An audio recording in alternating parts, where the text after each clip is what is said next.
ហើយអ្វីប្រទេសចិនចង់បង្រួបបង្រួមជាមួយកោះតៃវ៉ាន់ឬគល់នៃប្រវត្តិសាស្ត្រនិងគោលនយោបាយចិនតែមួយតៃវ៉ាន់គឺជាចំណុចក្តៅបំផុតមួយនៅក្នុងភូមិសាស្ត្រនយោបាយពិភពលោកសម្រាប់ទីក្រុងប៉េកាំងការគ្រប់គ្រងលើតៃវ៉ាន់មិនមែនគ្រាន់តែជាជម្រើសនោះទេប៉ុន្តែវាគឺជាបេសកកម្មប្រវត្តិសាស្ត្រ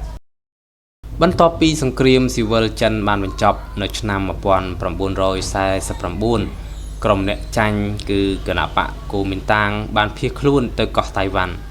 ចាប់តាំងពីពេលនោះមកបក្សកុម្មុយនីសចិនដែលតែងតែចាត់ទុកតៃវ៉ាន់ថាជាខេត្តមួយដែលបានបំបែកខ្លួននិងត្រូវតែវិលត្រឡប់មកវិញ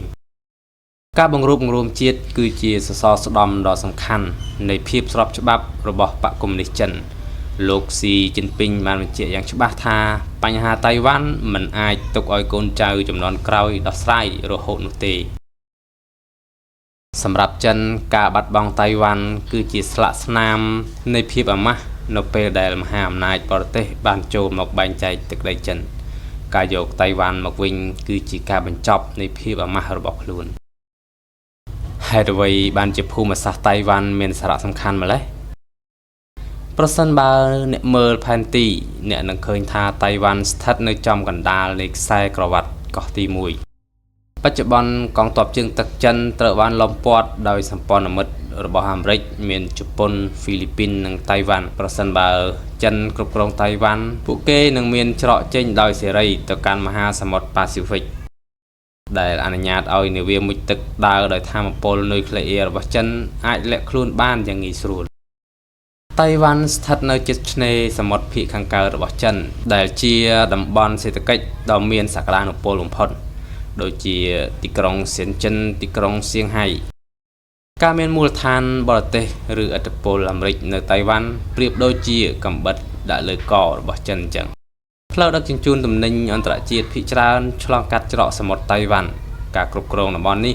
ផ្ដល់អំណាចឲ្យចិនអាចគ្រប់គ្រងសេដ្ឋកិច្ចរបស់ជប៉ុននិងកូរ៉េខាងត្បូងដែលពឹងផ្អែកលើការនាំចូលថាមពលតាមផ្លូវទឹកនេះក្នុងសម័យទំនើបហេតុផលមួយទៀតដែលមិនអាចរំលងបាននោះគឺសេដ្ឋកិច្ច Digital តៃវ៉ាន់ផលិតបន្ទះឈីបកម្រិតខ្ពស់ជាង 90% នៃពិភពលោកក្រុមហ៊ុន TSMC គឺជាបេះដូងនៃបច្ចេកវិទ្យាសកលចាប់ពីទូរស័ព្ទ iPhone រហូតដល់យន្តហោះចម្បាំងនិងបញ្ញាសិប្បនិម្មិត AI ចិនកំពុងខិតខំប្រឹងប្រែងដើម្បីឯករាជ្យភាពខាងបច្ចេកវិទ្យាការទទួលបានការគ្រប់គ្រងលើរោងចក្រផលិតបន្ទះឈីបនៅតៃវ៉ាន់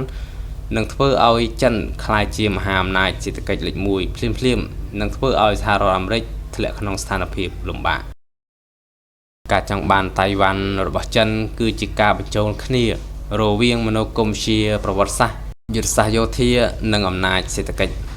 វាលើសពីការចង់បានដីប៉ុន្តែវាគឺជាការកំណត់វាសនាថាតើនរណានឹងក្លាយជាមហាអំណាចលេខ1នៅអាស៊ីនិងពិភពលោក